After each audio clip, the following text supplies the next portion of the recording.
ಮಾಡಿ ಬಂದ ಬಾಲ್ಕಿ ಚೆನ್ನ ಆಶ್ರಮದ ಚೆನ್ನನ ದರ್ಶನ ಪಡೆದುಕೊಂಡ ಅವನೇ ಕಡ್ಯಾಳ ಗುರುಕುಲ ಶಾಲೆಯ ಕಂದ, ಅವಳೇ ಕಡ್ಯಾಳ ಗುರುಕುಲ ಕಾಲೇಜಿನ ಕಂದ.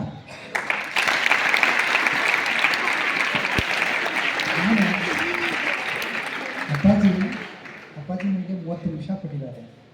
ಎಲ್ಲೋದ್ರು 1 ತಾಸು ಭಾಷಣ ಮಾಡೋದು. ಆದರೆ ನೀವು ಹೀಗೆ ಚಪ್ಪಾಳೆ ತಟ್ಟತ್ತೀರಿ ಅಂದ್ರೆ ಭಾಳ ಲೇಟ್ ಆಗ್ತದೆ. ಟಕ್ಕಂತ ಹೇಳಿ ಸ್ಟಾಪ್ ಮಾಡಬೇಕು. ಬೀದರ್ನಿಂದ 40 ನಿಮಿಷಗಳ ಕಾಲ ತಗೊಂಡು ನಿಮ್ಮ ಗುರುಕುಲಕ್ಕೆ ಕ್ಯಾಂಪಸ್ ಬಂದಿದ್ದೆ. ಆದರೆ 1.5 ತಾಸು ತಗೊಂಡು ಗುರುಕುಲ ಒಳಗಡೆ ಬಂದಿದ್ದೆ. ಗೊತ್ತಾಯಿತು? ಬರೀ 40 ಮಿನಿಟ್ದಲ್ಲಿ ಬೀದರ್ನಿಂದ ಗುರುಕುಲಕ್ಕೆ ಬಂದಿದ್ದೆ. ಗುರುಕುಲ ಗೇಟ್ನಿಂದ 1.5 ತಾಸು ನಂತರ ಒಳಗಡೆ ಬಂದಿದ್ದೆ. ಇಷ್ಟು ಟೈಮ್ ಏನು ಮಾಡಿದ್ರು? ವೆಯ್ಟ್ ಮಾಡಿದ್ದೆ, ಕ್ಯೂನಲ್ಲಿ ನಿಂತಿದ್ದೆ. ಅಯ್ಯೋ, ಅಲ್ಲಿ ಗಾಡಿ ಕಾರುಗಳು ಎಷ್ಟು, ಬೈಕು ಎಷ್ಟಿದು, ಜನಸಂದಣಿ, ಟ್ರಾಫಿಕ್ಕು. ಇಷ್ಟಾದರೂ ಒಳಗಡೆ ಬರಬೇಕಂತ ಭಾಳ ಪ್ರಯತ್ನ ಮಾಡಿದೆ. ಒಂದು ಸತ್ಯ ನೆನಪಿಟ್ಕೋಬೇಕು, ನೀವು ತುಂಬ ದೇವಸ್ಥಾನಗಳಿಗೆ ಹೋಗಿರ್ಬೋದು, ಆದರೆ ಕೆಲವೊಂದು ದೇವಸ್ಥಾನಗಳಿಗೆ ಹೋಗ್ಬೇಕಾದ್ರೆ ಭಾಳ ಕ್ಯೂ ಆಗಿ ನಿಲ್ತಾರೆ. ಇದು ಜೀವನದಲ್ಲಿ ನಾನು ಮಾಡುವಂಥ ಅದ್ಭುತವಾದಂಥ ದೊಡ್ಡ ದೇವಸ್ಥಾನದ ದರ್ಶನ ಅಂತ ತಿಳ್ಕೊಂಡಿದ್ದೆ. ಯಾಕೆ ಅಂದರೆ ಮಕ್ಕಳಿಗೆ ಮಾಡುವ ಪಾಠ ದೇವರಿಗೆ ಮಾಡುವ ಪೂಜೆಗಿಂತಲೂ ಶ್ರೇಷ್ಠವಾಗಿರ್ತದೆ. ಮಕ್ಕಳಿಗೆ ಮಾಡುವ ಮಾರ್ಗದರ್ಶನ ದೇವರಿಗೆ ಕೊಡುವ ದೀಪ ಧೂಪಗಳಿಗಿಂತಲೂ ಶ್ರೇಷ್ಠವಾಗಿರ್ತದೆ. ಮಕ್ಕಳಿಗೆ ಕೊಡುವ ಸಂಸ್ಕಾರ ಅದು ದೇವರಿಗೆ ಮಾಡುವ ನೈವೇದ್ಯಕ್ಕಿಂತಲೂ ಶ್ರೇಷ್ಠವಾಗಿರ್ತದೆ. ದೇವರಿರುವುದು ಕಲ್ಲು ಮಣ್ಣುಗಳಲ್ಲೆಲ್ಲ, ಗುಡಿ ಗುಂಡಾರಗಳಲ್ಲೆಲ್ಲ, ಮಸ್ಜಿದ್ ಚರ್ಚ್ಗಳಲ್ಲಿ ಅಲ್ಲ. ನಿಜವಾಗ್ಲೂ ದೇವರು ಇರುವುದು ಮಕ್ಕಳ ಪ್ರೀತಿಯಲ್ಲಿ, ಮಕ್ಕಳಿರುವಂಥ ಶಾಲೆಯಲ್ಲಿ ಅನ್ನುವಂಥ ಭಾವ. ಅದಕ್ಕೆ ಮೊಟ್ಟ ಮೊದಲು ನನ್ನ ದೇವರು, ನನ್ನ ಜೀವನದ ದೈವ ಬಸವಲಿಂಗ ಪಟ್ಟದೇವರನ್ನು ಸ್ಮರಿಸುತ್ತಾ, ಹಾಗೆ ನನ್ನೊಂದಿಗೆ ಒಡನಾಟ ಇಟ್ಕೊಂಡು ನಾವೆಲ್ಲರೂ ಒಂದೇ ಸಲ ಬೆಳೆದಿರುವಂಥವ್ರು. ಆದರೆ ಇವತ್ತು ಹಿರೇಮಠ ಸಂಸ್ಥಾನ ವಿದ್ಯಾಪೀಠಕ್ಕೆ ಆಧುನಿಕ ಒಂದು ಟೆಕ್ನಾಲಜಿ, ಮಾಡರ್ನ್ ಸ್ಪರ್ಶ ಕೊಟ್ಟಿರುವಂಥ ಅತ್ಯಂತ ಕ್ರಿಯಾಶೀಲ ಯತಿಗಳು, ಗುರುಗಳು ಅಂದರೆ ಗುರುಬಸವ ಪಟ್ಟದೇವರು. ಅವರಿಗೂ ಸಹಿತ ಭಕ್ತಿಯ ಪ್ರಣಾಮಗಳನ್ನು ಸಲ್ಲಿಸುತ್ತಾ, ಅದೇ ರೀತಿಯಾಗಿ ಅವರೆಲ್ಲ ವಿವರಣೆ ಕೊಟ್ಟಿದ್ದಾರೆ. ನಾವೆಲ್ಲರೂ ಒಂದೇ ಗೂಡಿನಲ್ಲಿ ಬೆಳೆದಿರುವಂಥವ್ರು ಇವರೆಲ್ಲರೂ. ಬಹುಶಃ ಇವ್ರ ಬಗ್ಗೆ ಏನು ಹೇಳಿದ್ರು ಕಡಿಮೆ ಇದೆ, ಯಾಕಂದ್ರೆ ಅವರೆಲ್ಲ ದೊಡ್ಡವರು ನಮಗಿಂತ. ಆದರೆ ನಮಗೆ 30 ನಿಮಿಷ ಇರೋದ್ರಿಂದ ನೇರವಾಗಿ ನಿಮ್ಮ ಜೊತೆಯಲ್ಲಿ ಮಾತಾಡೋ ಪ್ರಯತ್ನ ಮಾಡ್ತೀನಿ. ಅವರೆಲ್ಲರ ಪವಿತ್ರ ಪಾದಗಳಿಗೆ ಭಕ್ತಿಯ ಪ್ರಣಾಮಗಳನ್ನು ಸಲ್ಲಿಸುತ್ತಾ, ಮತ್ತೆ ನೀವೆಲ್ಲರೂ ಪುನಃ ಚಪ್ಪಾಳೆ ತಟ್ಟಬೇಡ್ದು, ಅವಶ್ಯಕತೆ ಇದ್ದಾಗ ಮಾತ್ರ ತಟ್ಟಬೇಕು ಅಂತ ವಿನಂತಿ ಮಾಡ್ತಾ, ನಿಮ್ಮೆಲ್ಲರ ಪವಿತ್ರ ಆತ್ಮಕ್ಕೆ ಮತ್ತೊಂದು ಸಲ ಶರಣಾರ್ಥಿಗಳು ಹೇಳಿ ಇವತ್ತಿನ ನನ್ನ ವಿಚಾರಗಳು ಶುರು ಮಾಡ್ತೀನಿ. ಈಗ ನೀವೆಲ್ಲರೂ ಗುರುಕುಲಕ್ಕೆ ಬಂದಿದ್ದೀರಿ. ಯಾಕೆ ಬಂದಿದ್ರಿ? ಓದ್ಬೇಕಂತ ಬಂದಿದ್ದೀರಾ? ಬರಿಬೇಕಂತ ಬಂದಿದ್ದೀರಾ? ಜಾಣರಾಗಬೇಕಂತ ಬಂದಿದ್ದೀರಾ? ಇನ್ನೂ ಮುಂದುವರೆದು ನೌಕರಿ ಹಿಡಿಬೇಕಂತ ಬಂದಿದ್ದೀರಿ. ಇಷ್ಟೇನಾ? ಎಲ್ಲ ಜಾಕ್ ಓದಿಸ್ತಾರೆ, ಬರೆಸ್ತಾರೆ, ನೌಕರಿನೂ ಸಿಗ್ತದೆ. ಆದರೆ ಗುರುಕುಲಕ್ಕೆ ಯಾಕೆ ಬಂದಿದ್ದೀರಾ ಅಂದರೆ ಇನ್ನೊಂದು ವೆರಿ ಗುಡ್. ಏನಂದರೆ ನಾವು ಸಕ್ಸಸ್ಫುಲ್ ಆಗಬೇಕಂತ ಬಂದಿದ್ದೀವಿ ಅಂತ ಹೇಳಿ. ಏನಾಗಬೇಕು? ನೀವು ಏನಾಗಬೇಕು? ಸಕ್ಸಸ್ ಅಂದರೆ ನಿಮ್ಮ ಟೀಚರ್ಸ್ ತಂದು ನಿಮ್ಮ ಜೇಬಿನ ಕೊಡ್ತಾರಾ? ನಿಮ್ಮ ವಾರ್ಡನ್ಸ್ಗಳು ನಿಮ್ಮ ಬೆಡ್ ಮೇಲೆ ತಂದು ಇಡ್ತಾರಾ? ನಿಮ್ಮ ಟೀಚರ್ಸ್ ಆದವ್ರು ನಿಮ್ಮ ಕೈಯಲ್ಲಿ ಕೊಡ್ತಾರಾ? ಗುರುಗಳು ನಾವೆಲ್ಲ ಬಂದು ನಿಮ್ಮ ತಲೆಯಲ್ಲಿ ತುಂಬುತ್ತೀವಾ? ನೋ. ಸಕ್ಸಸ್ ಅನ್ನೋದು ಏನಿರ್ತದೆ ಅಂತ ಮಹಾತ್ಮರು ಹೇಳ್ತಾರೆ. Success comes from inspiration, expression and perspiration ಅಂತ ಹೇಳ್ತಾರೆ. ಸಕ್ಸಸ್ ಅನ್ನೋದು ಸಿಗಬೇಕು ಅಂದರೆ ಮೊಟ್ಟ ಮೊದಲು ಇನ್ಸ್ಪಿರೇಷನ್ ಇರಬೇಕು. ಇನ್ಸ್ಪಿರೇಷನ್ ಅಂದರೆ ಆಂತರಿಕ ಪ್ರೇರಣೆ ಇರಬೇಕು. ನಾನು ಭಾಳ ಸ್ಕೂಲ್ಗಳಿಗೆ ಹೋದಾಗ, ನೀವು ಕಾಲೇಜಿಗೆ ಸ್ಕೂಲಿಗೆ ಯಾಕೆ ಬರ್ತೀರಿ ಅಂತ ಕೇಳಿದಾಗ ಅವ್ರು ಹೇಳ್ತಾರೆ, ನಮ್ಮ ಪಪ್ಪ ಮಮ್ಮಿ ಕಳಿಸ್ತಾರಂತ ಬರ್ತಾ ಇದ್ದೀವಿ ಅಂತಾರೆ. ನಾನೇ ಅದನ್ನು ಅವ್ರು ಕಳಿಸ್ಲಿಲ್ಲ ಅಂದ್ರೆ ಬರೋದಿಲ್ಲೇನೋ. ಯಾರು ಬರ್ತಾರೆ, ಯಾರಿಗೆ ಇಂಟ್ರೆಸ್ಟು ಅಂತಾರೆ. ಮಕ್ಕಳೇ, ನನಗೂ ಗೊತ್ತಿದೆ, ಕಾಲೇಜ್ ಸ್ಕೂಲ್ನಲ್ಲಿ 2 ಲಾಂಗ್ ಬೆಲ್ಗಳಾಗ್ತವೆ. 2 ಲಾಂಗ್ ಬೆಲ್ಗಳಾಗ್ತವೆ, ಒಂದು ಮಾರ್ನಿಂಗ್ ಒಂದು ಎಂಡಿಂಗ್, ರೈಟ್? ಬಹಳ ಸ್ಕೂಲ್ಗಳಲ್ಲಿ ನೋಡ್ತೀನಿ, ಬಿಗಿನಿಂಗ್ ಮಾರ್ನಿಂಗ್ ಬೆಲ್ ಹೊಡಿತಾ ಇರುವಾಗ ಆ ಕಾಲೇಜು ಸ್ಕೂಲಿಗೆ ಬರುವಂಥ ಮಕ್ಕಳು ಮುಖ ನೋಡಬೇಕು, ಸಪ್ಪೆ ಇರ್ತದೆ, ನಂಗೆ ಗೊತ್ತು. ಅದೇ ರೀತಿ 4:15 ಗಂಟೆ ಹೊಡೆದಾಗ ಹುಯಿ ಕೊಟ್ಟು ಹೊರಗೆ ಓಡ್ತಾರೆ. ಅಂದರೆ ಏನಾಗ್ತಾ ಅಂದರೆ ನಿಮಗೆ ಆಂತರಿಕ ಪ್ರೇರಣೆ ಇದೆಯಾ? ಇಲ್ಲ. ನಿಮಗೆಲ್ಲರಿದೆ ಅಂತ ಹೇಳ್ತಾ ಇಲ್ಲ. ಮ್ಯಾಕ್ಸಿಮಮ್ ಸ್ಟೂಡೆಂಟ್ಸ್ಗಳಿಗೆ ಆಂತರಿಕ ಪ್ರೇರಣೆ ಇಲ್ಲ.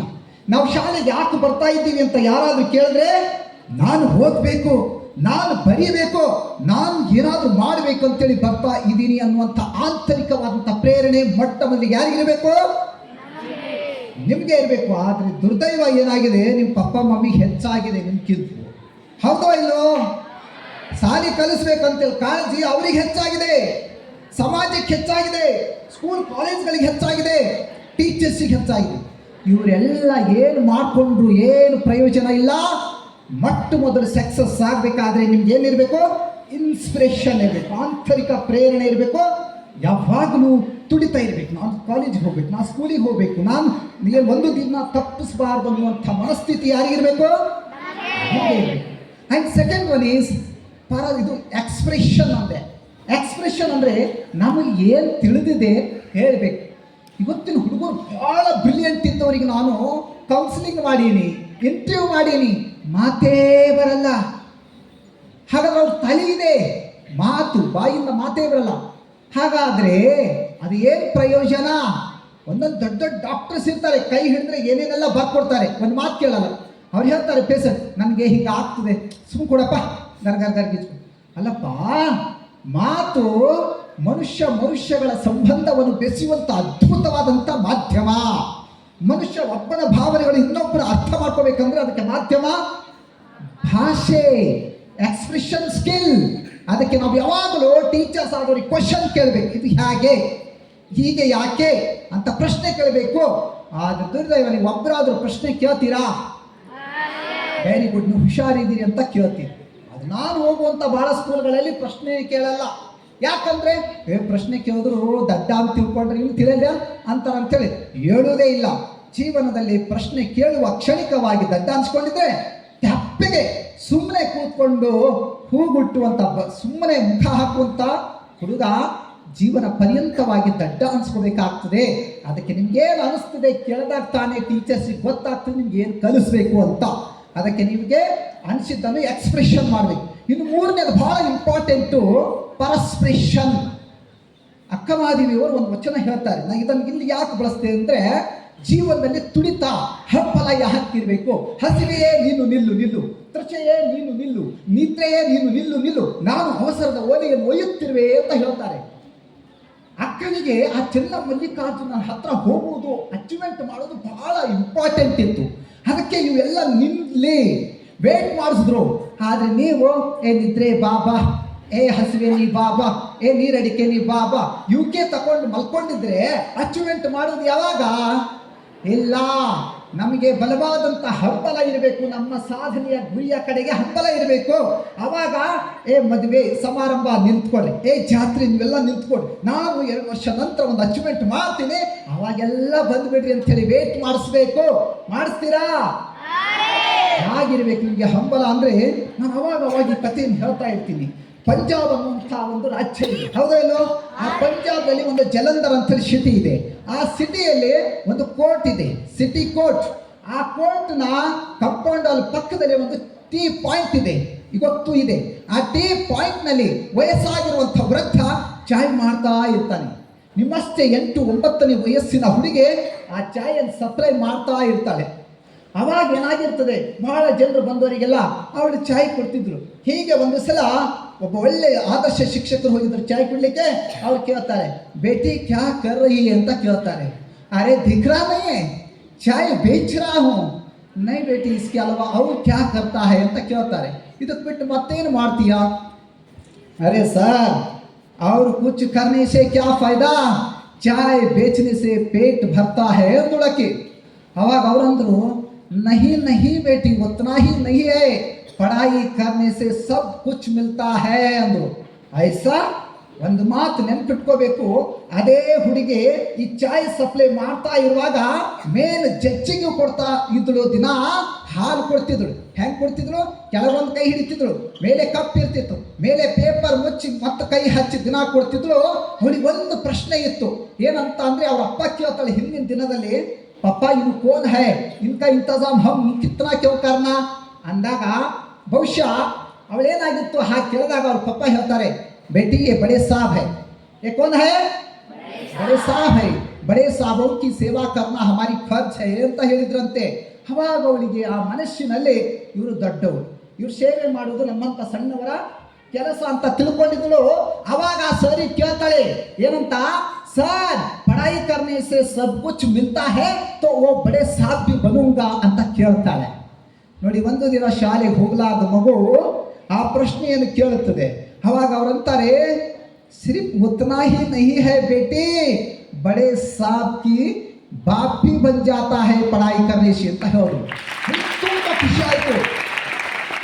ಅವ್ರಿಗೆ ಎಷ್ಟು ಖುಷಿ ಆಯ್ತು ಅಂದರೆ, ಹಾಗಾದ್ರೆ ಏನು ಮಾಡಲಿ ಅಂತ ಕೇಳ್ತಾಳೆ. ಅವಾಗ ಚಲೋ ಮೇರಿ ಸಾತ್ ಅಂತೇಳಿ ಹೇಳಿದಾಗ ಅವ್ರು ಸರ್ ವೈದ್ ಅವ್ರದೇ ಸ್ಕೂಲ್ನಲ್ಲಿ ನೇರವಾಗಿ 9th ಕ್ಲಾಸಿಗೆ ಹಾಕಿನ ವಯಸ್ಸಿನ ಆಧಾರದ ಮೇಲೆ ಅಡ್ಮಿಷನ್ ಕೊಡಿಸ್ತಾರೆ.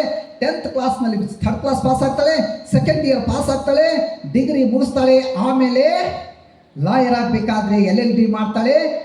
ಈಗ ಜಡ್ಜ್ ಆಗಬೇಕಾದ್ರೆ ಭಾರತ ದೇಶದಲ್ಲಿ ನಡೆಯುವಂಥ ಪರೀಕ್ಷೆಯಲ್ಲೇ ಇಡೀ ಭಾರತ ದೇಶಕ್ಕೆ 3rd ರ್ಯಾಂಕ್ ಬರ್ತಾಳೆ. ನಾನು ಸ್ವಲ್ಪ ಫಾಸ್ಟ್ ಆಗಿ ಹೇಳ್ತಾ ಇದ್ದೀನಿ, 3rd ರ್ಯಾಂಕ್ ಬರ್ತಾಳೆ. ಇನ್ನೂ ಒಂದು ಡಬಲ್ ಧಮಾಕ ಅಂದರೆ ಆ ಹುಡುಗಿ ಎಟ್ ಪ್ರೆಸೆಂಟ್ ಇವತ್ತು ಅದೇ ಪಂಜಾಬ್ ರಾಜ್ಯದ ಜಲಂಧರ್ ಅನ್ನುವಂಥ ಸಿಟಿ ಟೌನ್ನಲ್ಲೇ ಮೇನ್ ಜಡ್ಜ್ ಆಗಿ ಜಡ್ಜ್ಮೆಂಟ್ ಕೊಡ್ತಾ ಇದ್ದಾಳೆ. अभी भी उनके पिताजी का टी पॉइंट वहीं पे है. कई पुरानी लोग दोस्त उनके पिताजी को पूछते हैं, क्या अरे बेटी सर तुम्हारा बेटी कहाँ गई है, कहाँ शादी करके दिए है, ಎಲ್ಲಿ ಮದುವೆ ಮಾಡ್ಕೊಟ್ಟಿದ್ರ, ಎಲ್ಲಿ ಹೋಗ್ತಾಳೆ ಅಂತ ಕೇಳಿದಾಗ ಮೇರಾ ಬೇಟಿ अंदर गई है. ಅವ್ರು ತಿಳ್ಕೊತಾರೆ अंदर चाय देने के लिए जाती थी, अभी भी चाय देने के लिए गए क्या की ಅಂತ ಹೇಳಿ ವೇಟ್ ಮಾಡ್ತಾರೆ. 10 ನಿಮಿಷ ನೋಡ್ತಾರೆ, ಅರೆ तुम्हारा बेटी नहीं आई है. अरे मेरा बेटी 5 बजे आएगी. अरे चाय देने के लिए इतना टाइम लगता है ಅಂತ ಕೇಳ್ತಾರೆ. ಅವಾಗ ಬಹಳ ಗರ್ವದಿಂದ ತಂದೆ ಹೇಳ್ತಾರೆ, पहले मेरा बेटी अंदर चाय देने के लिए जाती थी, पढ़ाई करने के बाद मेरा बेटी अंदर न्याय देने के लिए जा रही है. न्याय देने के लिए जाता है. ಇದು ನಿಮ್ಮೆಲ್ಲರ ತಂದೆ ತಾಯಿಗಳಿಗೆ ಮಕ್ಕಳಂದ್ರೆ ಅದು ಸ್ವಾಭಿಮಾನ, ಅದು ಅಭಿಮಾನ, ಅದು ಗರ್ವ, ಅದು ಹೆಮ್ಮೆ ಅನ್ನೋದು ನಿಮಗೆ ಗೊತ್ತಿರಬೇಕು. ಅಜ್ಜ ಇಷ್ಟು ತಾಕತ್ತಿನಿಂದ ಹೇಳಬೇಕಾದ್ರೆ ಅವನ ಶಕ್ತಿ ಇತ್ತ ಇಲ್ಲ. ನಿಮ್ಮ ಸಾಧನೆಯ ಮೇಲೆ ಸ್ವಾಭಿಮಾನದ ಕಿಚ್ಚು ಅವರಿಗೆ ಹೆಮ್ಮೆ ಬರುತ್ತದೆ.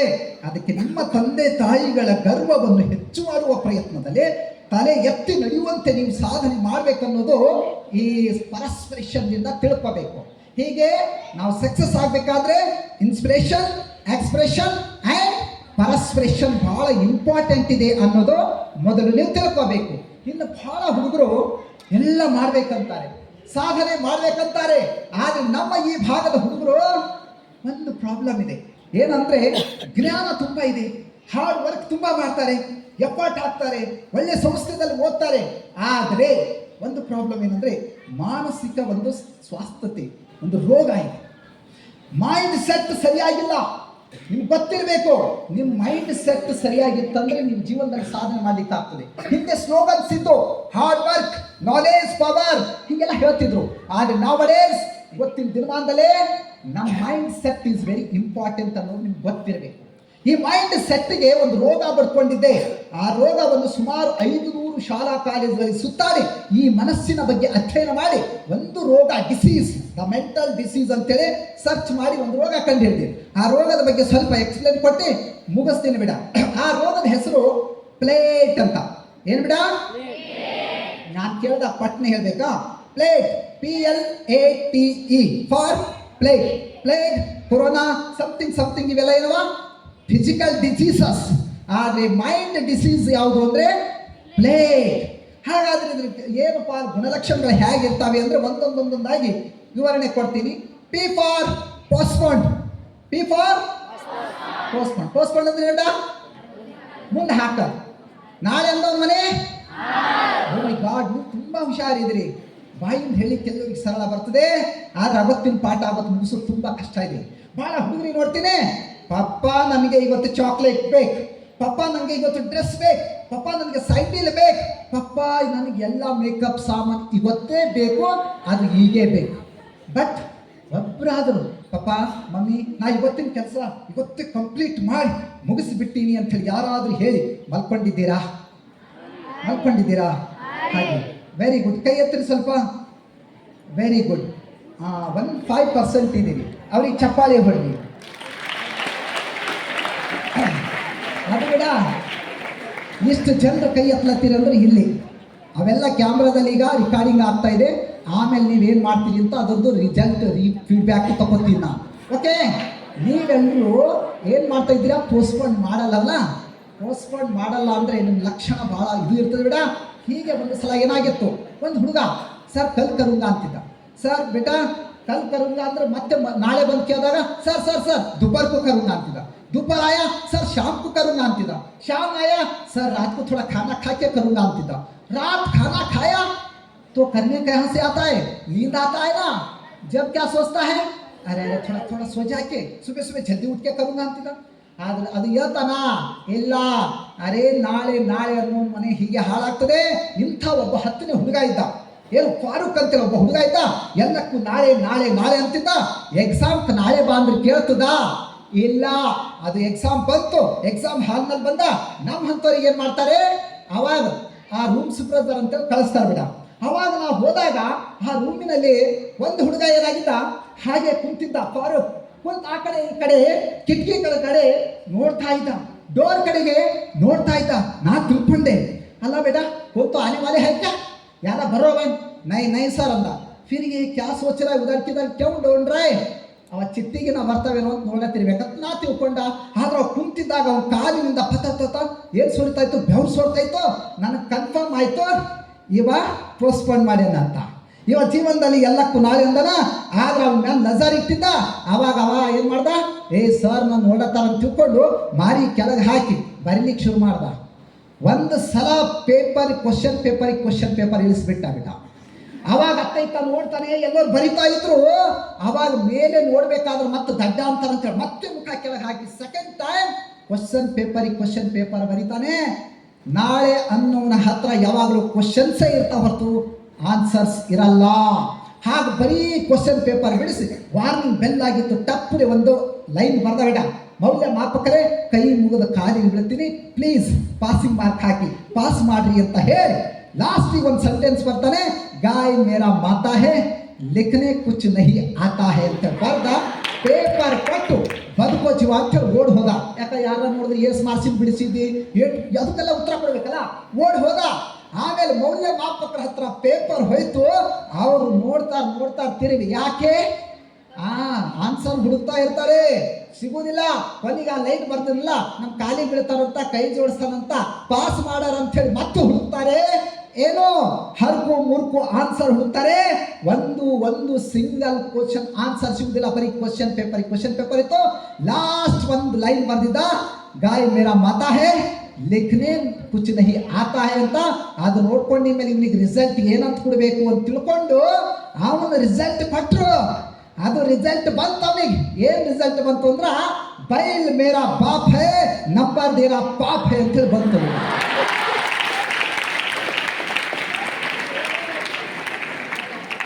किसका नतीजा है?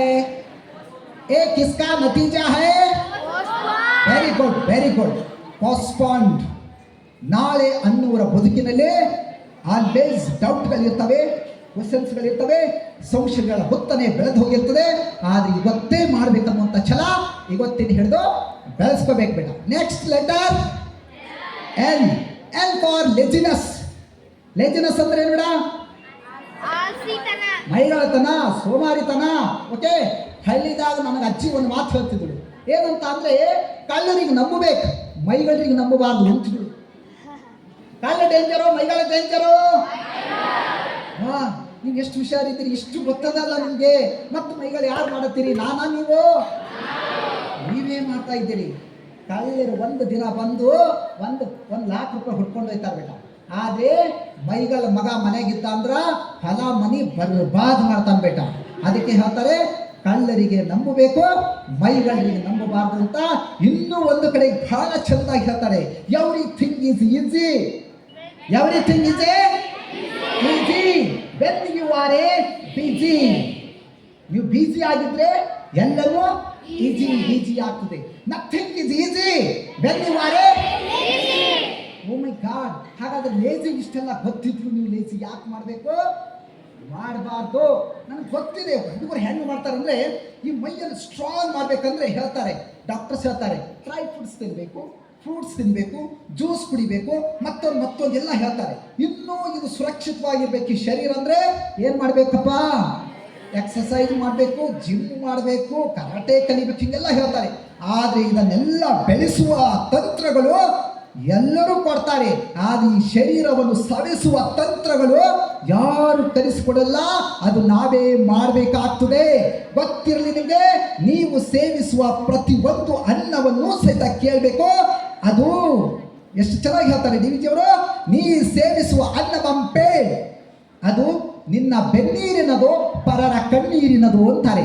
ನಾವು ಪ್ರತಿ ಕ್ಷಣದಲ್ಲೂ ಸಹಿತ ಊಟ ಮಾಡ್ತಾ ಇರುವಾಗ ನಾವು ಮೆಹನತ್ ಮಾಡುತ್ತಿದ್ದನ ಇಲ್ಲ, ಮೆಹನತ್ ಮಾಡಿದ ಮೇಲೆ ಇದು ಊಟ ಮಾಡ್ಲಿಕ್ಕೆ ಅರ್ಹ ಅನ್ನುವಂಥ ಪ್ರಜ್ಞೆ ನಿಮ್ಗೆ ಇರಬೇಕು. ಹಾಗಾದ್ರೆ ನೀವು ನಾಳೆಯಿಂದ ಇದು ಲೇಜಿನೆಸ್ ಇರಬೇಕು, ಹೋಗ್ಬೇಕು, ಬಿಡಬೇಕು, ನಿಮಗೆ ಬಿಟ್ಟಿದ್ದು.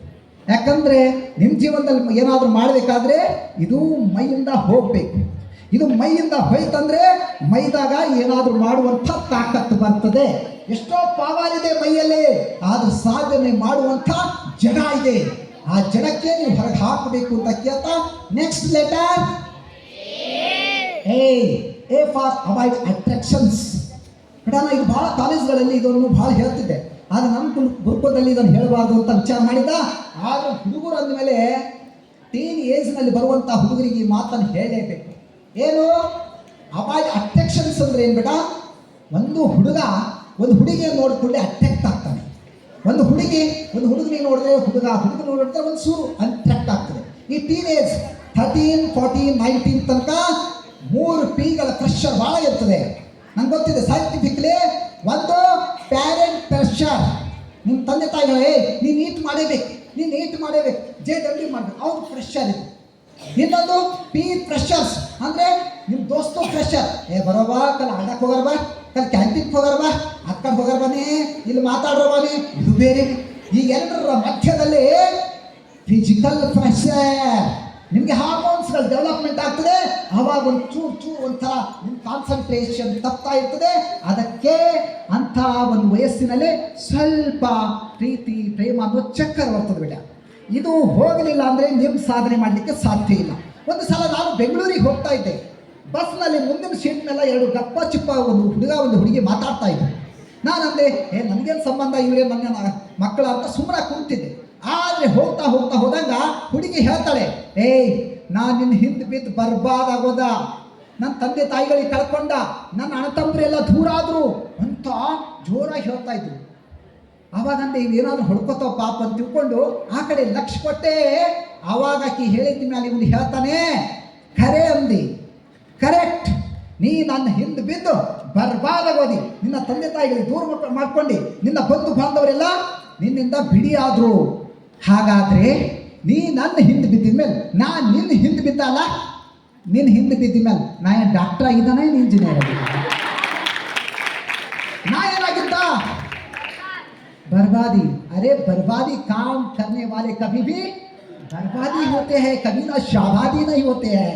ಅದಕ್ಕೆ ಜೀವನದಲ್ಲಿ ಬಿಡ ಇದು ಪ್ರೀತಿ ಪ್ರೇಮ ಅನ್ನೋ ಚಕ್ಕರ್ ಒಂದು ಸ್ವಲ್ಪ ನಿಮಗೆ ಅಷ್ಟೇ ಅಲ್ಲ, ಸಮಾಜದಲ್ಲಿ ನಿಮ್ಮ ತಂದೆ ತಾಯಿಗಳಿಗೆ ಬಹಳ ದೊಡ್ಡ ಸಮಸ್ಯೆ ಮಾಡ್ತದೆ. ನಾ ಯಾವುದು ಕಾಲೇಜ್ಗೆ ಹೋದಾಗ ಈ ಥರ ಕೇಳ್ತಾನೆ ಇರ್ತೀನಿ, ಐ ಲವ್ ಯು ಅಂತ. ಈ ಒಂದು ಸೆಂಟೆನ್ಸು ಬಹಳ ಹುಡುಗರಿಗೆ ಕ್ಯೂರಿಯಾಸಿಟಿ ಇರ್ತದೆ.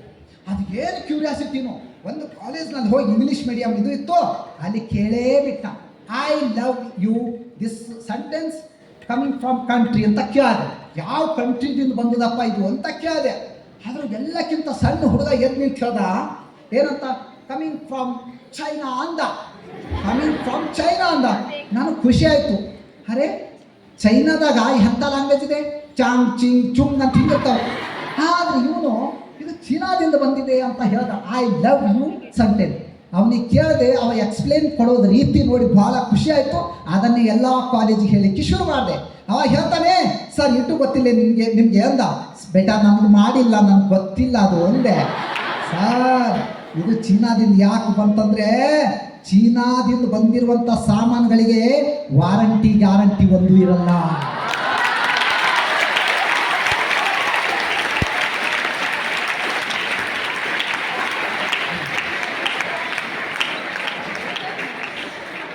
Just use and waste.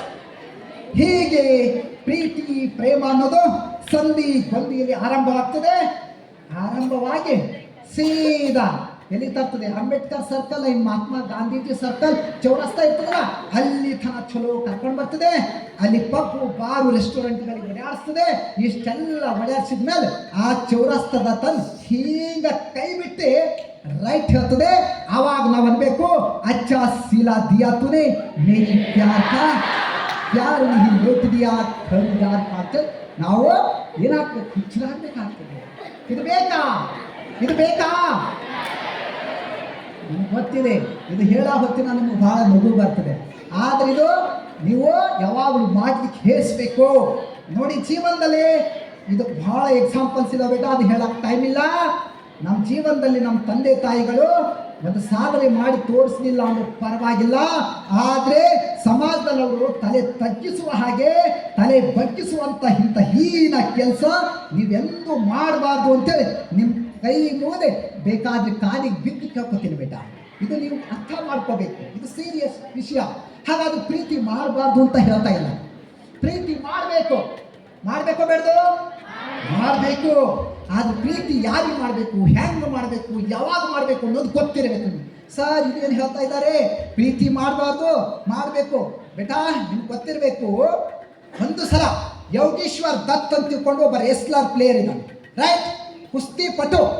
ಅವನು ಭಾರತ ದೇಶಕ್ಕೆ ಒಲಿಂಪಿಕ್ಸ್ನಲ್ಲಿ ಮೊಟ್ಟ ಮೊದಲನೆಯ ಕಂಚಿನ ಪದಕ ತಂದು ಕೊಟ್ಟಿದ್ದ. ಅವನು ಡೆಲ್ಲಿ ಏರ್ಪೋರ್ಟ್ದಲ್ಲಿ ದೊಡ್ಡ ಬರಾತ್, ಬ್ಯಾಂಡ್ ಬಾಜಾ ಹಾರ ತುರಾಯಿ ಸನ್ಮಾನ್, ಅಬ್ಬಬ್ಬಬ್ಬಬ್ಬ ಇಷ್ಟೆಲ್ಲ ತಗೊಂಡು ಬಂದು ಸ್ಟೇಜಿನ ಮೇಲೆ ಕೂಡಿಸಿ ಮೀಡಿಯಾದ ಹೆಣ್ಣು ಮಗಳು ಹೋಗಿ ಕೇಳ್ತಾಳೆ, ಯೋಗೇಶ್ವರ್ ದತ್ ನೀರು ಒಂದು ಕಂಚಿನ ಪದಕ ತಂದು ನಮ್ಮ ಭಾರತದ ದೇಶದ ಕೀರ್ತಿಯನ್ನು ಹೆಚ್ಚು ಮಾಡಿದೀಯಾ, ಆದರೆ ಇನ್ನು ಮುಂದೆ ಯಾವ ಹುಡುಗಿಯನ್ನು ಪ್ರೀತಿ ಮಾಡ್ತೀಯಾ, ಮದುವೆ ಆಗ್ತೀಯಾ ಅಂತ ಕೇಳೋದು. ಅವಾಗ ಅವ್ರು ಹೇಳುವಂಥ ಮಾತು ನೀವು ಚೆನ್ನಾಗಿ ನೆನಪಿಟ್ಕೋಬೇಕು. ಅವರು ಹೇಳ್ತಾರೆ, ನಾನು ಖರೇ ಹೇಳ್ತೀನಿ, ನನ್ನ ಭಾರತ ದೇಶದ ಎಲ್ಲ ಯುವಕರಿಗೆ ಈ ಸಂದೇಶವನ್ನು ಮುಟ್ಟಿಸ್ಬೇಕು ಅಂದರು. ಎಸ್ ಅಂತೇಳಿ ಕೇಳ್ತಾರೆ. ಅವಾಗ ಹೇಳ್ತಾರೆ, ನಾನು ಒಲಿಂಪಿಕ್ಸ್ನಲ್ಲಿ ಚಿನ್ನದ ಪದಕ ತರಬೇಕಂತೇಳಿ ಗುರಿ ಇಟ್ಕೊಂಡು ಹೋಗಿದ್ದ. ಆದ್ರೆ ಅಚಾನಕ್ ಆಗಿ ನನ್ನ ಸಾಮರ್ಥ್ಯದ ಅಸಮರ್ಥತೆಯಿಂದ ಕಂಚಿನ ಪದಕ ಕೈಗೆ ಸಿಕ್ಕಿದೆ. ಆದರೆ ನನ್ನ ಮನಸ್ಸಿನಲ್ಲಿ, ನನ್ನ ಭಾವನೆಯಲ್ಲಿ, ನನ್ನ ದೃಷ್ಟಿಯಲ್ಲಿ ಏನಾದರೂ ಪ್ರೀತಿ ಮಾಡಬೇಕು ಅಂತ ಅನಿಸಿದ್ರೆ ನನ್ನ ಗೋಲ್ಡ್ ಮೆಡಲ್ ಗುರಿಯನ್ನು ಪ್ರೀತಿಸ್ತೇನೆ ಹೊರತು ಅಕ್ಕಪಕ್ಕದಲ್ಲಿ ಕುಂತಿರುವಂಥ ಹುಡುಗಿಯರನ್ನ ಅಲ್ಲ ಅಂತ.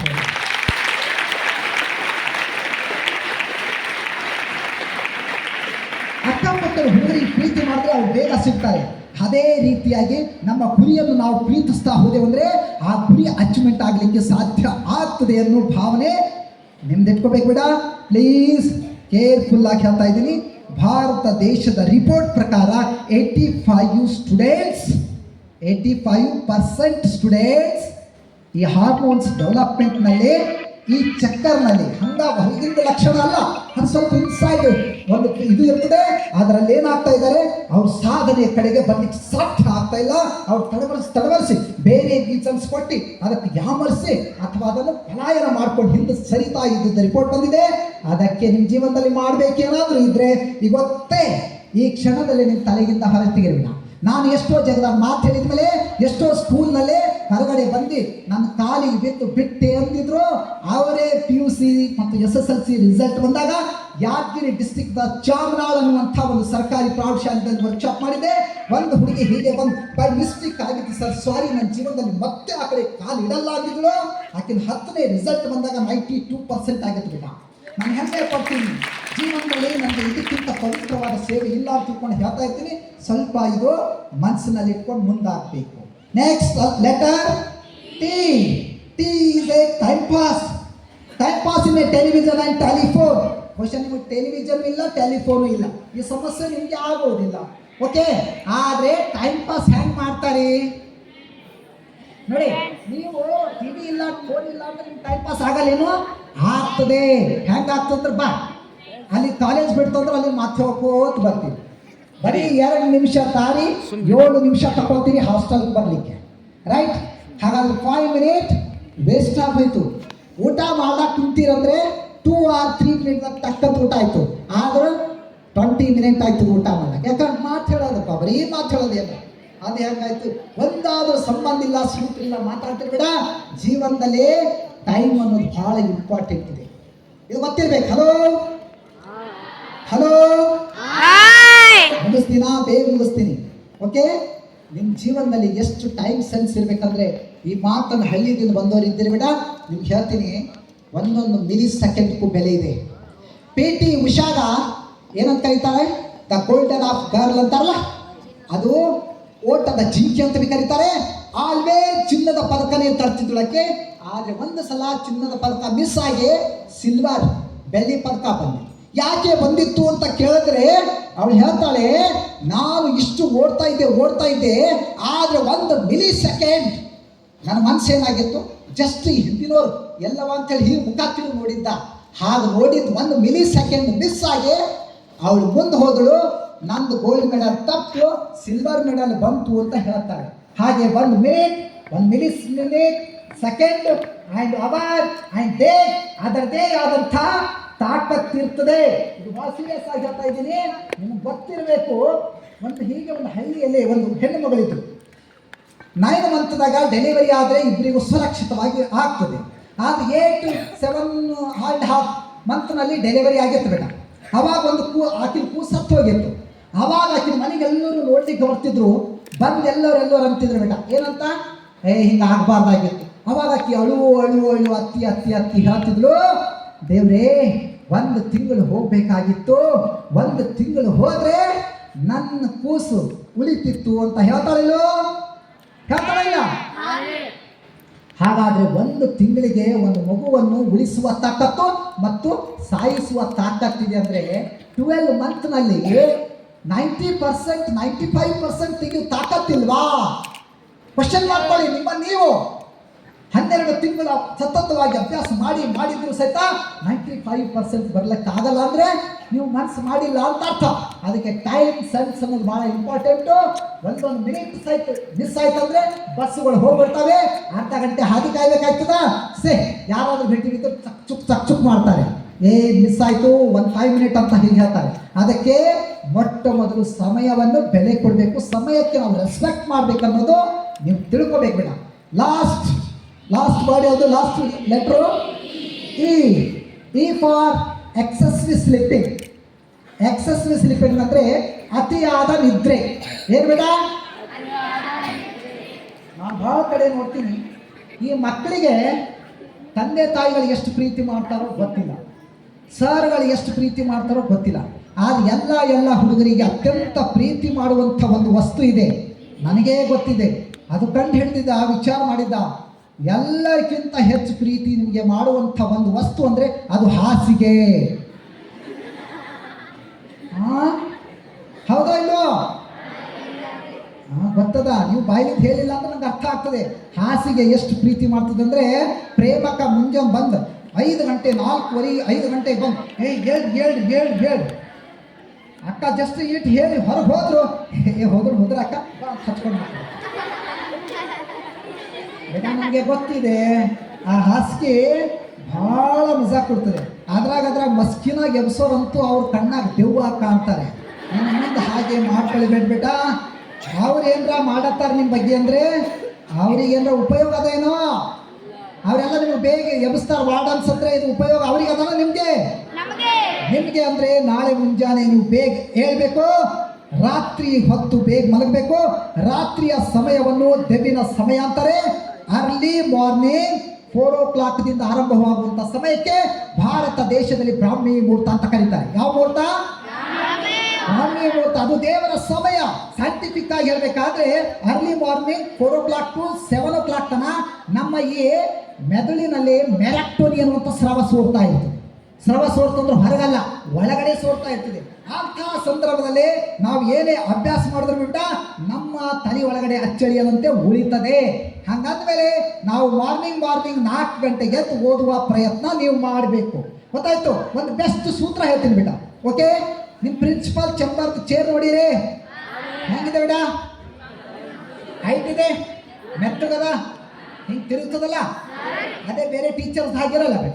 ಮತ್ತು ನಿಮ್ದಂತೂ ಬ್ಯಾಂಚ್ಗಳು ಅದು ಹಾಗೂ ಬೇರೆನೆ. ಹಾಗಾದ್ರೆ ಅಂಥ ಚೇರ್ಗಳಿಗೆ DC ಮತ್ತು SP ಚೇರ್ಗಳಿಗೆ ಏನಂತ ಕರೀತಾರೆ ಬಿಡ? ಬೆಸ್ಟ್ ಚೇರ್ ಅಂತ ಕರೀತಾರೆ.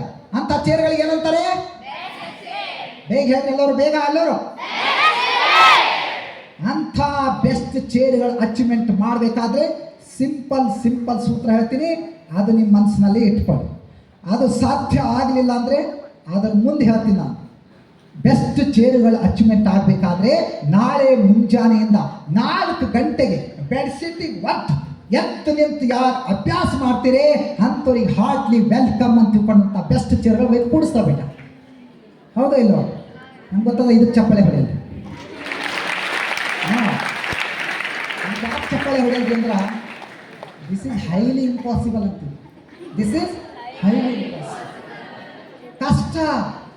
ಆದರೆ ಜೀವನದಲ್ಲಿ ನಾಳೆಯಿಂದ 4 ಗಂಟೆಗೆ ಸತತವಾಗಿ ನಿಮ್ಮ ಸಾಧನೆ ಮಾಡುವ ತನಕ ಯಾರು ಹೇಳ್ತೀರಿ ಅವ್ರ ಜೀವನದಲ್ಲಿ ಏನು ಮಾಡಲಿಕ್ಕಾಗಿಲ್ಲ ಅಂದರೆ ಗುರುಬಸವ ಪಟ್ಟದೇವರ ಎದುರಿಗೆ ಮಾತು ಕೊಡ್ತಾ ಇದ್ದೀನಿ. ನಾಳೆಯಿಂದ 4 ಗಂಟೆಗೆ ಎದ್ರು 10 ವರ್ಷ ಪ್ರಯತ್ನ ಪಟ್ಟರು ಒಂದು ಜೀವನದಲ್ಲಿ ಸಾಧನೆ ಮಾಡಲಿಕ್ಕಾಗಿಲ್ಲ ಅಂದರೆ ನನ್ನ ಜೀವನದ, ನನ್ನ ಅರ್ನಿಂಗ್, ನನ್ನ ಉಳಿತಾಯ ಆದಾಯದ 10% ನಿಮ್ಮ ಹೆಸರಿಗೆ ಬರ್ಕೊಡ್ತೀನಿ ಬಿಟ್ಟ.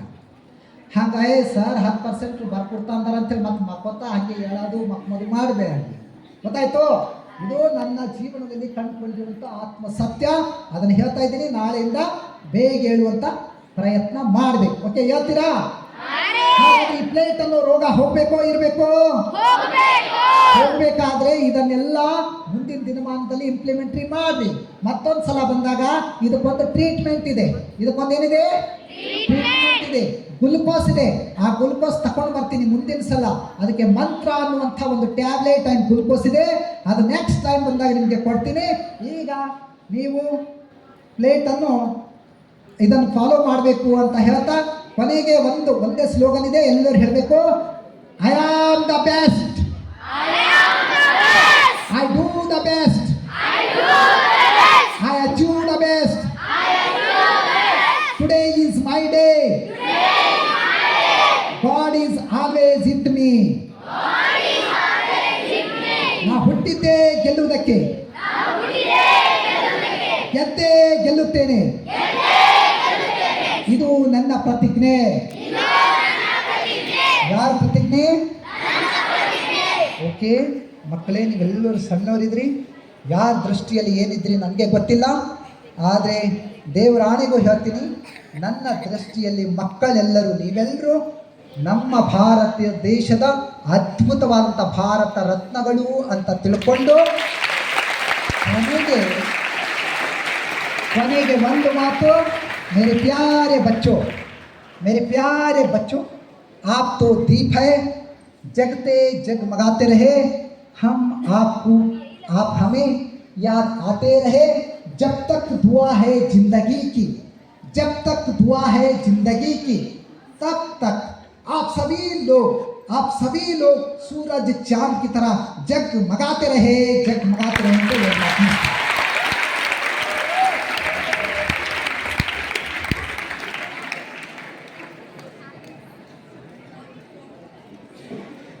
Thank you, sir, for your wonderful speech. Your each and every word inspired us a lot.